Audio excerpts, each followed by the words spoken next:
Hello friends, मैं आप सभी का बहुत बहुत स्वागत करता हूं स्टडी नॉन स्टॉप चैनल पर। दोस्तों, जैसा कि आप जानते हैं, अभी हम लोग का जो टॉपिक चल रहा है वो है मेंसुरेशन। इसमें आज हम लोग डिस्कस करेंगे समांतर चतुर्भुज यानी पैरेललोग्राम। इससे पहले हम लोगों ने सम चतुर्भुज का टॉपिक कवर किया था। तो अगर आपने सम चतुर्भुज आपने देखा होगा वीडियो, तो समांतर चतुर्भुज और सम चतुर्भुज में बहुत ज़्यादा कॉन्सेप्ट में डिफरेंस नहीं होता है, तो बहुत आसानी से आप इसको समझ जाएंगे। तो यहाँ पे हम बात करेंगे समांतर चतुर्भुज क्या होता है, इसकी बेसिक प्रॉपर्टीज़ क्या होती हैं, और फिर इसके क्वेश्चंस हम लोग सॉल्व करेंगे। तो आइए शुरू करते हैं। तो समांतर चतुर्भुज क्या होता है? देखिए, कोई भी चतुर्भुज जिसकी आमने सामने की भुजाएं बराबर होती हैं और एक दूसरे की समांतर होती हैं, उसको हम समांतर चतुर्भुज कहते हैं। ये मान लेते हैं ए बी सी डी एक चतुर्भुज है। तो इसमें आमने सामने की भुजाएं यानी कि ए बी और डी सी है, आमने सामने की भुजा है, ये क्या होगी? बराबर होगी एक। इसी तरह से ए डी और बी सी क्या होगी? आपस में बराबर होगी, क्योंकि ये आमने सामने की भुजा है और एक दूसरे की समांतर होगी, यानी कि इनके बीच जो अंतर होगा किसी भी बिंदु पे दूरी होगी वो क्या होगी? समान होगी। अगर यहाँ से मैं एक इस रेखा पर इसको अगर बेस मान लेते हैं, तो इस पर अगर मैं एक परपेंडिकुलर खींचूंगा तो जितनी इसकी ऊंचाई होगी उतनी ही ऊंचाई किसी भी बिंदु से मैं अगर इस पर लंब खींचता हूँ तो उतनी ही ऊंचाई इसकी भी होगी। तो इसको आधार मान करके अगर मैं इस पर लंब खींचूंगा तो ऊंचाई जो है क्या आएगी? बराबर आएगी। इसी तरह से इसको भी आधार मान सकते हैं। तो ये रेखा इसके समांतर होगी, तो इस रेखा से अगर मैं इस पर लंब डालूंगा तो क्या होगा? ये जो लंब है किसी भी बिंदु पर जो लंब डालेंगे इस रेखा पर वो उसके बराबर होगी। अगर ये इसकी लंबाई मान लीजिए 10 है तो इसकी भी 10 होगी, इसकी अगर 5 है तो इसकी भी 5 होगी। तो ये चीज़ आपको समझ में आ गई होगी। तो आपने आयत भी पढ़ा होगा, ठीक है। आयत में आप क्या जानते हैं कि उसमें भी आमने सामने की भुजाएं बराबर होती हैं और एक दूसरे की समांतर भी होती हैं, ठीक है। तो इनमें दोनों में फ़र्क क्या हो जाता है? फ़र्क क्या होता है आप देख सकते हैं। आयत में क्या होता है? सभी चारों कोण जो होते हैं वो 90 डिग्री के होते हैं। ये भी 90, ये भी 90। यहाँ पे कोई भी कोण 90 डिग्री का नहीं हो सकता, नहीं ये कोई भी कोण 90 डिग्री का नहीं होगा। और आमने सामने के कोण जो है बराबर होते हैं। जितना कोण ए होगा उतना ही कोण सी होगा, इसी तरह से जितना कोण डी होगा उतना ही कोण बी होगा। आमने सामने के कोण बराबर होंगे। हालांकि इसमें तो सभी बराबर होते हैं 90 डिग्री के, और इसमें आमने सामने के कोण क्या होंगे? बराबर होंगे। और दो एडजेसेंट एंगल जो होते हैं, यानी कि अगल बगल के जो कोण है, जैसे कि कोण ए और कोण डी, इनका योग करेंगे तो क्या होगा? 180 डिग्री होगा। और इसी तरह से कोण ए और कोण बी का अगर योग करेंगे तो क्या होगा? 180 डिग्री होगा। तो एडजेसेंट एंगल का जो सम होता है वो क्या होता है? 180 डिग्री होता है, ठीक है। और अब बात करते हैं डायगोनल्स की। तो आपने आयत में देखा, अगर डायगोनल्स खींचते हैं तो क्या होता है? डायगोनल्स एक दूसरे के बराबर होते हैं। दोनों डायगोनल क्या होंगे? एक दूसरे के बराबर होंगे। लेकिन यहाँ पे ऐसा नहीं होता है, दोनों डायगोनल अलग अलग होते हैं। ये मैंने एक डायगोनल खींचा बी डी और दूसरा डायगोनल अगर मैं ये खींचता हूँ ए सी, तो इसमें आप साफ साफ देख सकते हैं कि ये डायगोनल छोटा है और ये उसकी अपेक्षा काफ़ी बड़ा है, ठीक है। तो दोनों डायगोनल कभी बराबर नहीं हो सकते हैं। अगर वो बराबर हो जाएंगे तो वो क्या हो जाएगा? एक आयत बन जाएगा। और कोई कोण 90 डिग्री का नहीं हो सकता। अगर एक भी कोण 90 डिग्री हुआ और उसके आमने सामने की भुजाएं समांतर हैं और भुजाएं समान भी हैं आमने सामने की, तो वो क्या बन जाएगा? आयत बन जाएगा, ठीक है। तो एक भी कोण 90 डिग्री बनता है जैसे, तो सारे कोण को 90 डिग्री ऑटोमेटिक हो जाना पड़ेगा। अगर सभी भुजाएं समांतर हैं, या तो समांतर नहीं होंगे और बराबर नहीं होंगे, या तो फिर सभी कोण 90 डिग्री होंगे ही होंगे, ठीक है। ये चीज़ें आप समझ गए होंगे। अब हम लोग और कुछ पॉइंट देखते हैं। और दोस्तों, समांतर चतुर्भुज में जो दोनों विकर्ण होते हैं वो एक दूसरे को समद्विभाजित करते हैं, ठीक है। ये एक समांतर चतुर्भुज है। अब इसके विकर्ण जो है बी डी और ए सी एक दूसरे को जिस पॉइंट पर भी मिलते हैं, मान लीजिए ओ पॉइंट पर मिलते हैं, तो ये ओ बिंदु से विकर्ण जो है दो बराबर भागों में बढ़ जाएगा, ठीक है। ये मान लीजिए पूरा विकर्ण कितने का है? 10 का मान लेते हैं। तो ये ओ से ए के बीच की दूरी क्या होगी? 5 होगी। और इसी तरह से ओ और सी के बीच की दूरी क्या होगी? 5 होगी। ये विकर्ण अगर 8 है तो ये 4 और 4 दो बराबर भागों में बढ़ जाएगा जिस बिंदु पर विकर्ण एक दूसरे को काटते हैं। और इसके अलावा क्या होता है? ये डायगोनल जो है कोण समद्विभाजक नहीं होता है। यानी कि अगर ये कोण 60 डिग्री है तो ऐसा कभी नहीं होगा कि ये जो डायगोनल है इसको दो बराबर भागों में बांट दें, यानी कि ये 30 हो जाए और ये 30 हो जाए। ऐसा कभी नहीं हो सकता। अगर ऐसा होगा तो या तो वो समचतुर्भुज होगा। समचतुर्भुज में क्या होता है, विकर्ण एक दूसरे को समद्विभाजित करते हैं, यानी कि अगर ये 60 है तो ये 30 होगा और ये 30 होगा। लेकिन समांतर चतुर्भुज में ऐसा नहीं होगा। समांतर चतुर्भुज में और आयत में ऐसा नहीं होता है। वर्ग और समचतुर्भुज जिसकी चारों भुजाएं बराबर होती हैं उसमें ऐसा होता है कि कोण क्या होता है, विकर्ण जो है कोण समद्विभाजक भी होता है। ठीक है, तो यहाँ पे कोण समद्विभाजक नहीं होगा और यहाँ पे जो एंगल बनेगा विकर्ण के बीच में वो कभी 90 डिग्री नहीं होगा। समांतर चतुर्भुज और आयत की बात करें तो ठीक है, ये कोण कभी 90 डिग्री नहीं बनेगा, जबकि समचतुर्भुज और वर्ग में क्या होता है, ये जो कोण बनता है वो 90 डिग्री बनता है। अगर तो अब दोस्तों कुछ और पॉइंट्स हैं वो हम लोग डिस्कस कर लेते हैं, उसके बाद हम लोग क्वेश्चन लेंगे। ठीक है, तो दोस्तों ये मान लीजिए समांतर चतुर्भुज है। ठीक है, इसमें अगर मैं विकर्ण खींचता हूँ, मान लीजिए डीबी मैंने विकर्ण खींचा, तो ये जो विकर्ण खींचूंगा ये इस समांतर चतुर्भुज को दो बराबर भागों में बांट देता है। दो त्रिभुज आप देख रहे हैं बन जाता है, PBA और PBC, ये दो त्रिभुज बन जाएंगे। इनका एरिया क्या होगा, बराबर होगा। ठीक है, और ये एक का अगर एक त्रिभुज की बात करें तो उसका एरिया कितना होगा, पूरे चतुर्भुज का हाफ होगा। ठीक है, ये भी हाफ होगा और ये भी हाफ होगा। इसी तरह से ये भी अगर विकर्ण मैं खींच दूँ तो ये 4 त्रिभुज हो जाएंगे। ठीक है, ये भी अगर इस अकेले विकर्ण की बात करें तो ये जो है दो बराबर भागों में बांट देगा। अगर चारों त्रिभुज की बात करें तो क्या होगा, ये 1/4 हो जाएगा पूरे समांतर चतुर्भुज का, 1/4, ये हिस्सा 1/4 और ये 1/4 और ये भी 1/4, तो ये 4 बराबर भागों में बट जाएगा। ठीक है, अब जो है हम लोग कोई चतुर्भुज है, मान लीजिए समांतर चतुर्भुज ABCD, इसके मिड पॉइंट्स यहाँ पे मैं ले लेता हूँ, मिड पॉइंट्स हैं ये। ठीक है, इसके मिड पॉइंट्स यानी कि मध्य बिंदु A और B के बीच में ये लाइन जो है इसके बीचों बीच में जो पॉइंट होगा वो क्या होगा, मिड पॉइंट होगा। इनके मिड पॉइंट्स को अगर मैं मिलाता हूँ इस तरह से तो ये भी क्या होगा, एक समांतर चतुर्भुज बनेगा। इसको मान लेते हैं PQRS। ठीक है, ये मिड पॉइंट्स है, इनको अगर मैंने मिलाया तो क्या हो गया, समांतर चतुर्भुज ये बनेगा। और इसका एरिया क्या होगा, इसका एरिया होगा पूरे चतुर्भुज का 1/2। ठीक है, तो इस तरह से भी क्वेश्चन आपको दिया जा सकता है, तो आपको जब कॉन्सेप्ट पता रहेगा तो आप आराम से निकाल लेंगे। ठीक है, अब जो है इन्हीं मिड पॉइंट्स को मैं अगर कुछ इस तरह से मिला देता हूँ। ठीक है, तो अब आप देख सकते हैं इसमें 4 समांतर चतुर्भुज यहाँ पे बन रहे हैं। ये चारों क्या होंगे, समांतर चतुर्भुज होंगे और चारों का एरिया क्या होगा, आपस में बराबर होगा। अगर एक चतुर्भुज की बात करें, ये मान लीजिए O पॉइंट है, तो अगर बात करें PROS की तो इसका एरिया कितना होगा, पूरे चतुर्भुज का 1/4 होगा। ठीक है, इसी तरह से ये भी 1/4, ये भी 1/4 और ये भी 1/4 होगा। ठीक है, तो ये कुछ कॉन्सेप्ट थे, बेसिक प्रॉपर्टीज थी समांतर चतुर्भुज की। अब हम लोग इसके फॉर्मूले क्या क्या यूज होते हैं वो हम देखते हैं। तो दोस्तों सबसे पहले हम बात करेंगे एरिया निकालने के लिए। क्या फॉर्मूला होगा एरिया निकालने के लिए समांतर चतुर्भुज का। ठीक है, तो मान लीजिए आपको कोई भी साइड दिया गया है, ये एक साइड दे दी गई है, इसकी लंबाई दी गई है और इस साइड से जो अपोजिट साइड है उसकी दूरी दी गई है, ये दूरी आपको दी गई है। तो आप जो है क्षेत्रफल आराम से निकाल लेंगे। कैसे निकालेंगे, देखिए ये मान लीजिए ये साइड दी गई है, इसको आप बेस मानते हैं।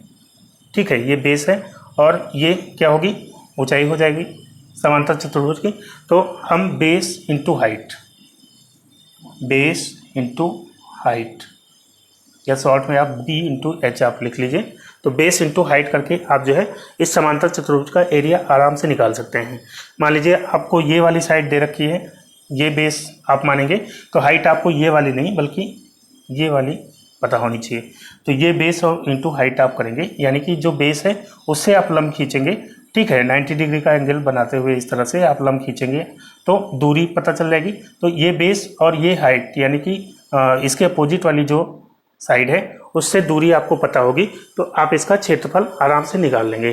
ठीक है, तो अब आपसे क्वेश्चन इस तरह से भी पूछा जा सकता है कि एक बेस ये दे दिया गया, एक साइड ये दे दी गई, एक साइड ये दे दी गई, और ये वाली ऊंचाई दे रखी है, ये वाली ऊंचाई आपसे पूछ ली जाए, या दोनों ऊंचाई दे रखी है, एक बेस दे रखा है, ये आपसे बेस पूछ लिया जाए, तो आपको मालूम है कि किसी भी कंडीशन में एरिया तो सेम ही होगा इस चतुर्भुज का, चाहे हम इस बेस के थ्रू निकालें या इस बेस के थ्रू। ठीक है, अगर इसको मैं बेस 1 मान लेता हूँ, इसको बेस 2 मान लेता हूँ, ये ऊंचाई h1 है, ये ऊंचाई क्या है h2 है। ठीक है, तो एरिया तो मैं अगर इसको बेस मान करके निकालूंगा तो b1 इंटू क्या होगा, h1 होगा। ठीक है, b इंटू एच, इसका बेस 1 है, इसका h1 है, तो b1 इंटू h1 करूँगा तो एरिया जो आएगा वही ऐसे भी आएगा, b2 इंटू h2 करने पर। ठीक है, तो अब आपको इसमें से कोई भी नहीं पता है, 3 चीज़ें पता है, 3 चीज़ें दी गई है, कोई भी नहीं पता है, अब आप आराम से निकाल लेंगे। ठीक है, तो उसमें कोई दिक्कत नहीं होगी। आगे इस तरह के क्वेश्चन सॉल्व करेंगे तो आपको कॉन्सेप्ट और ज़्यादा समझ में आ जाएगा।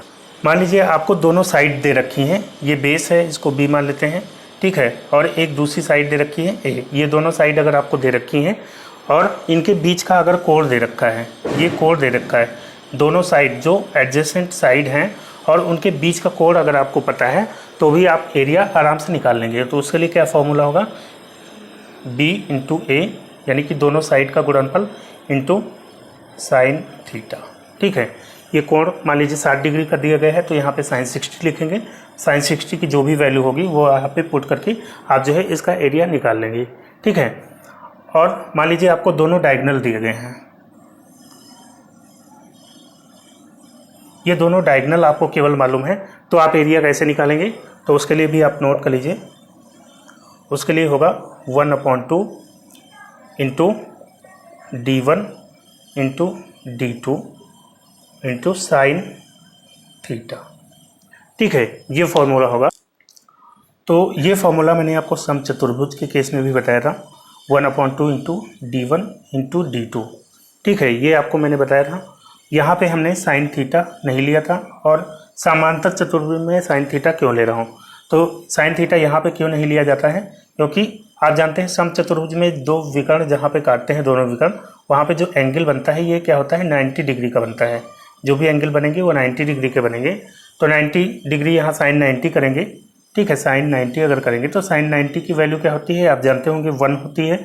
ठीक है, तो गुणे 1 करेंगे तो इसमें वैल्यू में तो कोई इफेक्ट आएगा नहीं, तो इसलिए हमको 1 लिखने की ज़रूरत या साइन 90 लिखने की ज़रूरत नहीं होती है। तो हम सीधा 1/2 इंटू d1 इंटू d2 करके निकाल सकते हैं। लेकिन यहाँ पे समांतर चतुर्भुज में क्या होता है कि कोण जो है 90 डिग्री तो बनेगा नहीं, 90 डिग्री नहीं बन सकता। अगर 90 डिग्री बनेगा तो वो क्या हो जाएगा, या तो समचतुर्भुज या तो वर्ग हो जाएगा। ठीक है, जहाँ पे दोनों विकर्ण काटते हैं वहाँ पे समांतर चतुर्भुज में 90 डिग्री का कोण नहीं बनता है, तो यहाँ पे 90 डिग्री नहीं बनेगा।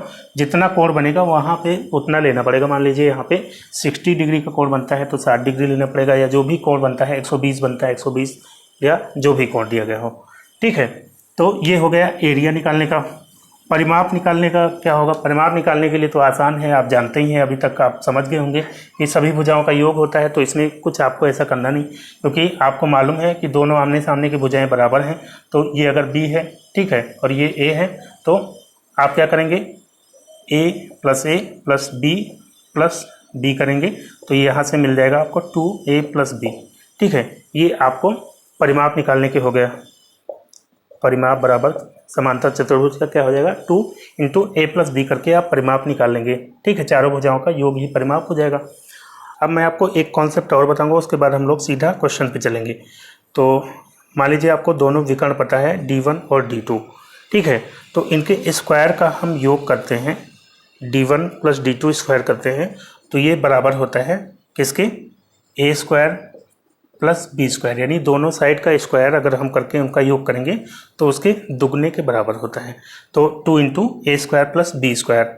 ठीक है, तो ये हो जाता है। अब इसमें मान लीजिए क्वेश्चन आपको इस तरह से दिया जाता है, दोनों आपको विकर्ण दे दिए गए, एक आपको साइड दे दी गई, आपको एक साइड निकालना है। तो इस कॉन्सेप्ट के थ्रू आप आराम से निकाल सकते हैं।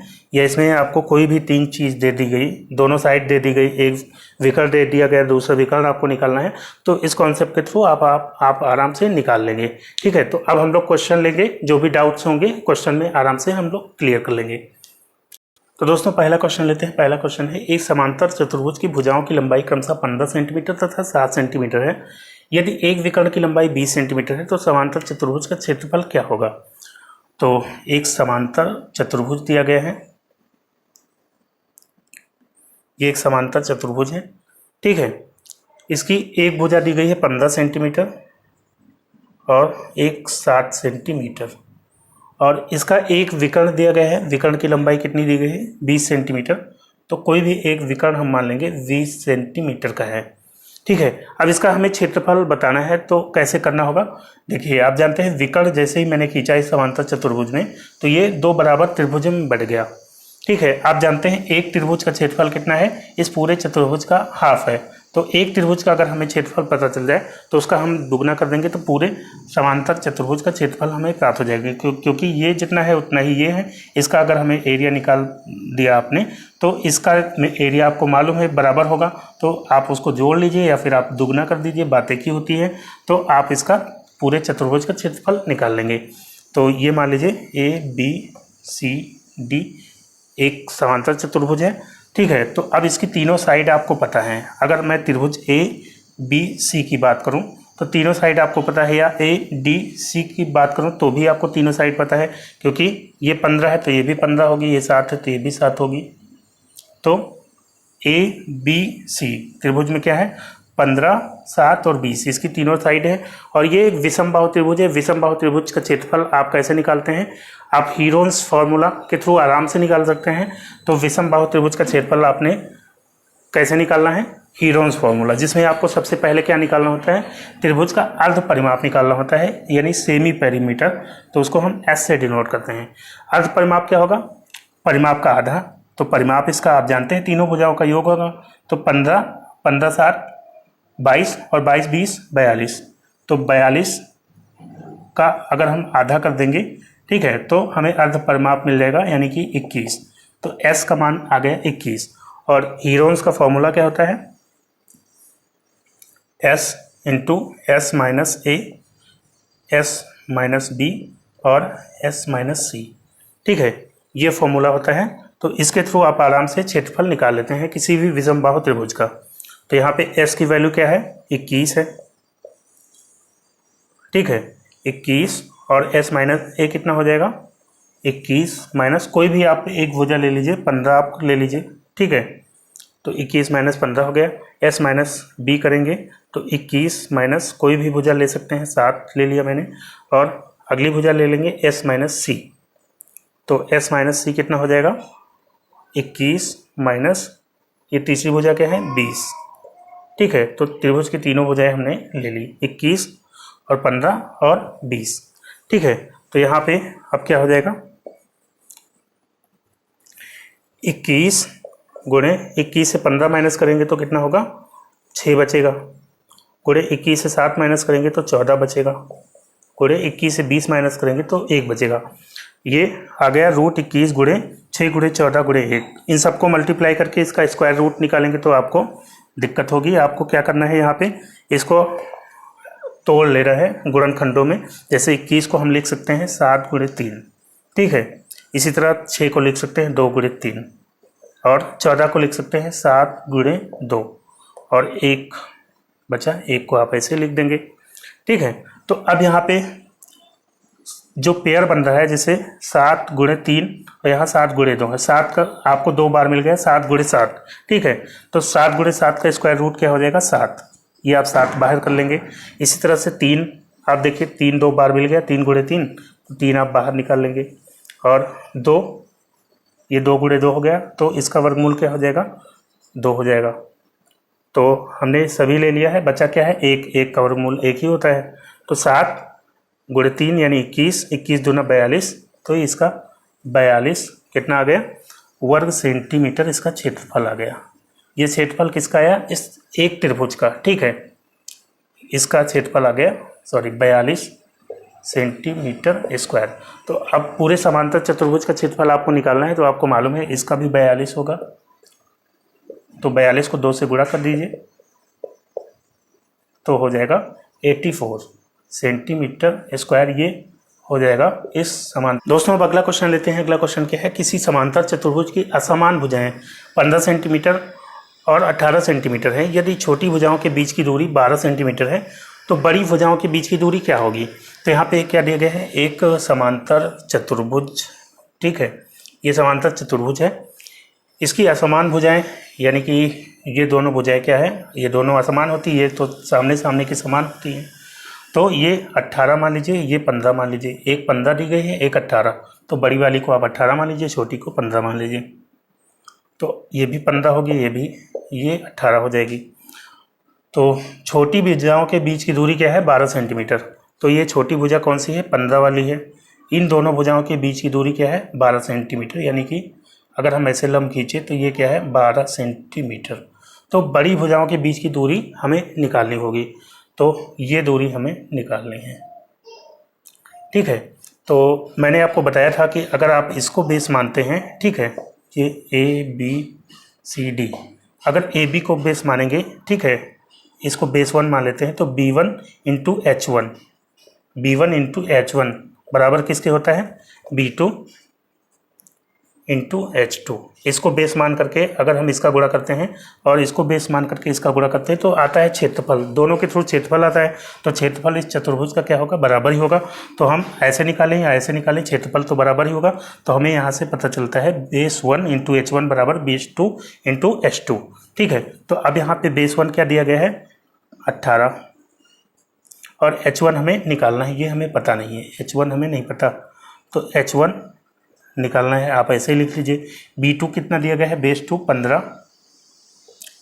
गुणे H2, ये हमें पता है 12 सेंटीमीटर दिया गया है दूरी, तो 12 सेंटीमीटर हमें निकालना है। तो अब यहाँ से H1 आप आराम से निकाल सकते हैं। H1 बराबर क्या हो जाएगा, 15 गुणे 12, और ये 18 इधर आ जाएगा तो बटे में हो जाएगा, ठीक है। अब इसी को सॉल्व कर लेंगे, तो यहाँ पे काटेंगे 3 से, मान लीजिए काटते हैं, 3 5 15, ये 5 है, 3 6 18, ठीक है। तो यहाँ पे 6 से इसको 12 को काट दीजिए, 6 दूनी 12, तो यहाँ पे 5 गुणे 2 आ गया, यानी कि 10 सेंटीमीटर, ठीक है। तो इसकी लंबाई कितनी हो जाएगी, दूरी 10 सेंटीमीटर, ये H1 आ गई आपकी। तो यही आंसर हो जाएगा 10 सेंटीमीटर।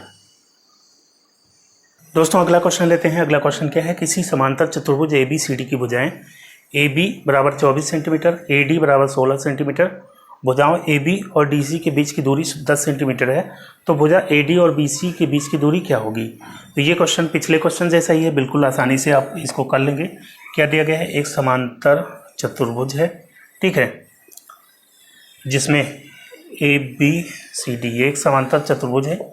तो AB दिया गया है 24 सेंटीमीटर, ये 24 है, और AD 16 सेंटीमीटर, AD कितना दिया गया है, 16 सेंटीमीटर। AB और DC के बीच की दूरी दी गई है, AB और DC के बीच की दूरी कितनी दी गई है, 10 सेंटीमीटर। ये दूरी कितनी दी गई है, 10 सेंटीमीटर। और AD और BC के बीच की दूरी क्या होगी, AD और BC के बीच में दूरी क्या होगी, ये दूरी हमें बतानी है। तो ये H1 है, ये H2 हमें यहाँ पे बताना है, ठीक है।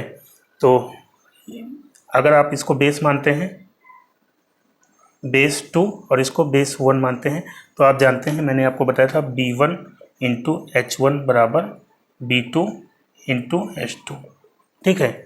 आराम से कर लेंगे इसको, पहले क्वेश्चन की ही तरह है। B1 क्या है, 24 है, 24 गुणे H1 कितना दिया गया है, 10 बराबर B2 कितना है, 16 सेंटीमीटर, ये 16 हो जाएगा, 16 गुणे H2 हमें बताना है, ठीक है।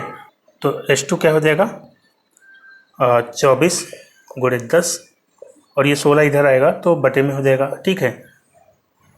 तो अब इसी को सॉल्व करना है। क्या करना है, आप इसको काटेंगे तो 8 से कट जाएगा, 8 दूनी 16, 8 त्रिक 24, 2 से ये कट जाएगा 10 5 बार, ठीक है। तो 5 गुणे 3 बराबर कितना आ गया, 15 सेंटीमीटर। H2 कितना आ गया, ये 15 सेंटीमीटर आ गया, ठीक है। यही आंसर हो जाएगा।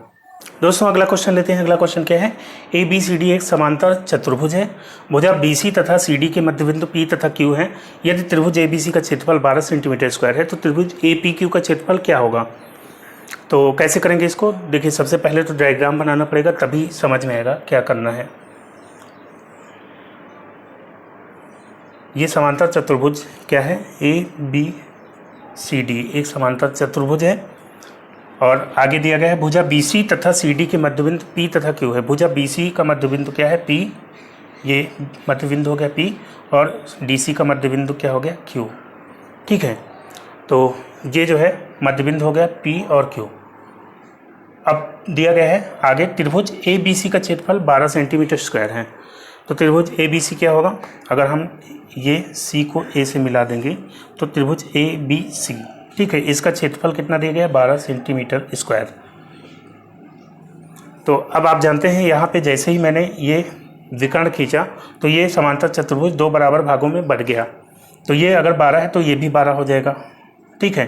अब यहाँ से आपको ये पता चल जाता है कि इस पूरे चतुर्भुज का क्षेत्रफल कितना हो जाएगा, 12 और 12 जोड़ देंगे तो 24 हो जाएगा, ठीक है। तो आप लिख सकते हैं चतुर्भुज ABCD का क्षेत्रफल कितना है 24 सेंटीमीटर स्क्वायर, ठीक है। ये आपको समझ में आ रहा होगा। अब यहाँ पे पूछा क्या गया है, त्रिभुज APQ का क्षेत्रफल क्या होगा। तो APQ त्रिभुज क्या है, ये और ये मैंने मिला दिया तो त्रिभुज APQ बन गया। इसका हमें क्षेत्रफल बताना है।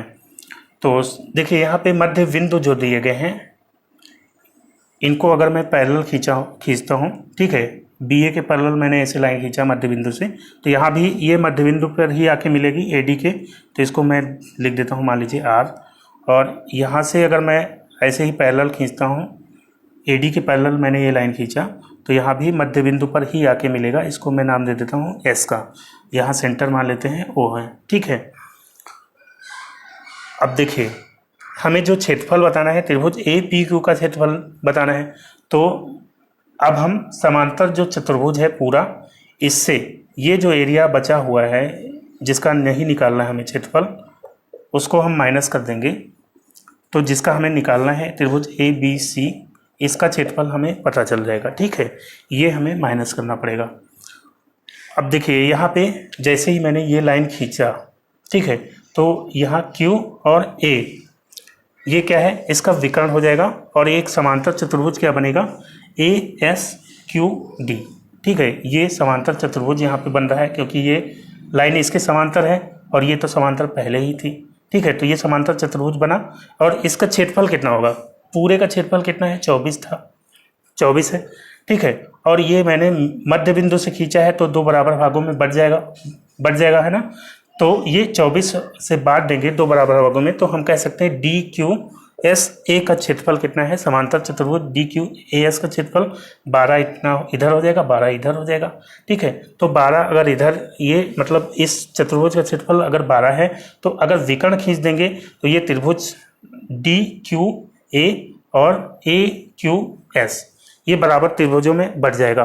तो 12 को अगर दो बराबर भागों में बांटेंगे तो कितना हो जाएगा, 6 इसका क्षेत्रफल आ जाएगा, 6 इसका क्षेत्रफल। तो हमें ये जो पार्ट है जो माइनस करना है इसका हमें क्षेत्रफल पता चल गया, किसका, त्रिभुज AQD। यहाँ लिख लीजिए त्रिभुज AQD। जो माइनस करना है पहले हम उसको लिखते जाएंगे, ठीक है, और बाद में जितना पार्ट माइनस करना है उसको घटा देंगे पूरे क्षेत्रफल से जोड़ करके, फिर हमें क्षेत्रफल मिल जाएगा इस त्रिभुज का। तो इसका क्षेत्रफल कितना मैंने बताया 6 सेंटीमीटर स्क्वायर, ठीक है। ये आप समझ रहे होंगे 6 सेंटीमीटर कैसे आ रहा है इसका। अब जो है यहाँ पे देख सकते हैं ये जो मैंने माध्यिका खींची, तो ये जो समांतर चतुर्भुज है ये दो समांतर चतुर्भुजों में बढ़ जाएगा। कौन कौन से, ABPR और RPCD, ठीक है। ये दो समांतर चतुर्भुजों में बढ़ गया तो इनका एरिया भी कितना होगा 24, अगर पूरे का है तो 12 इसका होगा और 12 इसका, ठीक है। इस चतुर्भुज का क्षेत्रफल कितना होगा 12। और यहाँ पे आप देख सकते हैं ये D और A ये क्या है, ये लाइन पूरी क्या है, विकर्ण है इसकी। तो अगर ये विकर्ण खींच देंगे तो 12 जो क्षेत्रफल है ये दो बराबर भागों में बढ़ जाएगा, ठीक है। ये त्रिभुज APB त्रिभुज बनेगा और दूसरा त्रिभुज ARP, ये दो बराबर त्रिभुज बनेगा। तो 12 को दो भागों में बांटेंगे तो कितना हो जाएगा 6 सेंटीमीटर। तो आप लिख सकते हैं त्रिभुज APB का क्षेत्रफल कितना है 6 सेंटीमीटर स्क्वायर, ठीक है। ये भी हमें माइनस करना है तो ये भी हमने लिख लिया। अब हमें माइनस क्या करना है, ये वाला पार्ट माइनस करना है। तो इसका क्षेत्रफल कितना होगा, देखिए ये लाइन मैंने खींचा, ये लाइन मैंने दोनों मीडियन से मैंने खींचा, तो ये समांतर चतुर्भुज 4 बराबर भागों में देख सकते हैं आप बट गया, ठीक है। तो यहाँ पे QOPC ये समांतर जो चतुर्भुज है ये कितना होगा इसका एरिया, पूरे चतुर्भुज का 1/4 होगा। जब मैंने आपको बताया था सभी मध्य बिंदुओं को ऐसे इस तरह से मिलाएंगे तो 4 बराबर भागों में बटेगा और चारों समांतर चतुर्भुज होंगे, ठीक है। और एक चतुर्भुज का एरिया कितना होगा, पूरे चतुर्भुज का 1/4 होगा। तो इसका एरिया कितना होगा पूरे चतुर्भुज की अगर बात करें तो 24 है, और इसका एरिया कितना होगा, 1/4 होगा। तो यानी कि 24 का 1/4 हो जाएगा। तो हम कह सकते हैं POQC का एरिया कितना है, इसका एरिया है 1/4, यानी 24 का 1/4 कितना होगा, 6। तो इसका एरिया कितना है, इस पार्ट का 6 है, ठीक है। तो ये विकर्ण जैसे ही मैंने खींचा, ये हमें माइनस करना है, ये विकर्ण खींचेंगे तो ये 6 सेंटीमीटर 2 त्रिभुजों में बढ़ जाएगा। इसका एरिया 2 त्रिभुजों में बढ़ जाएगा। इसका एरिया यहाँ से यहाँ तक कितना होगा, 3। QOP का एरिया कितना होगा, 3, और QPC का एरिया कितना होगा, 3। तो इसका एरिया जो छायांकित भाग है यहाँ पे 3 आ गया, ठीक है। तो हम लिख देंगे त्रिभुज P और Q और C का एरिया कितना हो गया, 3 सेंटीमीटर स्क्वायर, ठीक है। तो अब हमें सारे जो छायांकित भाग हैं उसका क्षेत्रफल मिल चुका है, इनको हम जोड़ लेंगे। 6 6 12 3 15 सेंटीमीटर स्क्वायर, ठीक है। अब जो है इसका क्षेत्रफल हमें आराम से निकल आएगा, क्योंकि हमें पूरे का क्षेत्रफल मालूम है। पूरे का कितना है, 24 था। तो पूरे के क्षेत्रफल में से 24 में से हम 15 जो छायांकित भाग है उसको माइनस कर देंगे, तो 24 से 15 जाएगा तो कितना बचेगा, 9, ठीक है। तो ये जो त्रिभुज APQ है इसका क्षेत्रफल कितना आ जाएगा, 9 सेंटीमीटर स्क्वायर, ठीक है। यही आंसर हो जाएगा। तो इस क्वेश्चन को आप समझ गए होंगे कैसे मैंने किया। अगर आपको नहीं क्लियर हुआ है तो एक बार वीडियो जो है थोड़ा सा पीछे करके आप जो है इस क्वेश्चन को दोबारा से देखेंगे, आपको समझ में आ जाएगा। फिर भी कोई आपको डाउट है तो आप कमेंट में पूछ लीजिएगा, ठीक है। दोस्तों अगला क्वेश्चन लेते हैं। अगला क्वेश्चन क्या है, एक समांतर चतुर्भुज की संगत भुजाएं 6 सेंटीमीटर तथा 4 सेंटीमीटर है। यदि एक विकर्ण की लंबाई 8 सेंटीमीटर है तो दूसरे विकर्ण की लंबाई क्या होगी। तो कैसे करना है इसको, देखिए एक समांतर चतुर्भुज दिया गया है, ये ABCD समांतर चतुर्भुज है। इसकी संगत भुजाएं यानी साथ वाली जो भुजाएं हैं वो क्या है, 4 सेंटीमीटर और 6। 4 छोटी वाली को मान लीजिए, इसको 6 मान लीजिए। 6 सेंटीमीटर और 4 सेंटीमीटर इसकी भुजाएं हो गई। और इसका एक विकर्ण दिया गया है 8 सेंटीमीटर। एक विकर्ण मैंने मान लिया 8 सेंटीमीटर है, कोई भी आप मान सकते हैं। दूसरा विकर्ण हमें ये वाला बताना है, ठीक है। दूसरा विकर्ण क्या होगा ये बताना है। तो मैंने आपको एक फॉर्मूला बताया था, विकर्ण और भुजाओं के बीच में क्या रिलेशन होता है, D1 square plus D2 square बराबर 2 into A square plus B square, ठीक है। A आपका ये हो गया और ये B हो गया, ठीक है। ये बेस हो गया और ये एक साइड हो गई। तो अब जो है D1 स्क्वायर आपको दिया गया है, एक विकर्ण दिया गया है 8 सेंटीमीटर स्क्वायर, तो 8 का स्क्वायर करेंगे प्लस D2 स्क्वायर। दूसरा विकर्ण हमें पता नहीं है, वो हमें निकालना है, तो यहाँ पे D2 स्क्वायर लिख देंगे इक्वल टू 2 गुणे एक साइड, दोनों साइड हमें पता है, एक साइड है 4, आप लिख लीजिए 4 का स्क्वायर प्लस दूसरी साइड क्या है 6 का स्क्वायर कर दीजिए, ठीक है। बस इसी को सॉल्व करेंगे और यहाँ से हम D2 की वैल्यू निकाल लेंगे। तो यहाँ पे 8 का स्क्वायर हो जाएगा 64 प्लस D2 स्क्वायर यहाँ लिख लेंगे, और 2 गुणे 4 का स्क्वायर कितना होगा 16, ठीक है, प्लस 6 का स्क्वायर 36 हो जाएगा। तो यहाँ पे 64 प्लस D2 स्क्वायर बराबर 16 और 36 कितना हो जाएगा, 2 गुणे 16 में 36 जोड़ेंगे तो 6 6 12 के 2 और 3 1 4 1 5, ठीक है, 2 गुणे 52 हो गया। तो आपका ये हो जाएगा D2 स्क्वायर बराबर 52 को 2 से गुणा करेंगे तो होगा 104, ठीक है। और ये 64 इधर ले आएंगे तो माइनस में हो जाएगा, 104 से 64 जाएगा तो कितना बचेगा, 40 बचेगा, ठीक है। तो D2 स्क्वायर बराबर कितना आ गया 40, ठीक है। D2 स्क्वायर आपका आ गया 40, तो D2 क्या हो जाएगा √40, ठीक है। √40 को आप ऐसे लिख सकते हैं √4 गुणे 10, ठीक है। तो यहाँ पे 4 का वर्गमूल निकल आएगा, तो 4 का वर्गमूल क्या हो जाएगा 2, और ये 10 का परफेक्ट स्क्वायर नहीं निकलेगा, पॉइंट में आएगा, तो हम ऐसे ही लिखा रहने देंगे, या ऑप्शन में जैसे आंसर दिया गया है उस तरह से हम कर लेंगे। तो 2 √10 सेंटीमीटर ये आ गया दूसरे विकर्ण की लंबाई, ठीक है। 2√10 सेंटीमीटर। दोस्तों अब अगला क्वेश्चन लेते हैं। अगला क्वेश्चन क्या है, एक समांतर चतुर्भुज की दो भुजाओं के बीच कोण का मान 60 डिग्री है। यदि दोनों भुजाएं क्रमशः 12 सेंटीमीटर तथा 10 सेंटीमीटर हैं तो समांतर चतुर्भुज का क्षेत्रफल क्या होगा।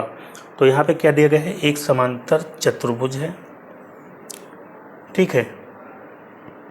इसकी दो भुजाओं के बीच कोण जो है, ये दो भुजाएं, इसके बीच कोण मान लेते हैं ये 60 डिग्री का है और दोनों भुजाएं क्रमशः 12 सेंटीमीटर, ये 12 है और ये 10 सेंटीमीटर है, ठीक है। तो इसका क्षेत्रफल हमें बताना है, तो आराम से कर लेंगे। आपको मैंने फॉर्मूला बताया था, अगर आपको दोनों साइड दे दी गई हो और आपको बीच का कोण दे दिया गया हो तो आराम से आप निकाल सकते हैं। एरिया क्या होगा, एरिया बराबर b इंटू ए या a इंटू बी लिख लीजिए, a into b into sine theta, ठीक है। ये आपका a हो गया, ये b हो गया 20, तो a कितना है 10 गुणे b 12 इंटू साइन थीटा कितना दिया गया है, थीटा का मान है यहाँ पे 60, ठीक है। 60 डिग्री का कोण बन रहा है तो 60 डिग्री यहाँ लिखेंगे। तो ये हो जाएगा 10 गुणे 12 बराबर 120 और साइन 60 का मान क्या होता है, साइन 60 का मान होता है √3/2।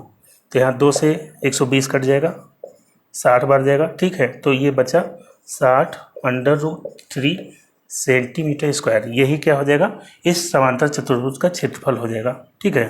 तो ये आपका आंसर हो गया। तो दोस्तों वीडियो को अब मैं यहीं पे समाप्त करता हूँ। वीडियो आपको कैसा लगा कमेंट करके ज़रूर बताइएगा। अगर आपको वीडियो अच्छा लगा हो तो लाइक और शेयर भी कर दीजिएगा और जिन दोस्तों ने अभी तक चैनल को सब्सक्राइब नहीं किया है, सब्सक्राइब करके नोटिफिकेशन बेल को ऑन कर लीजिएगा ताकि अगला वीडियो जैसे ही मैं अपलोड करूँ उसका नोटिफिकेशन आपको तुरंत मिल जाए।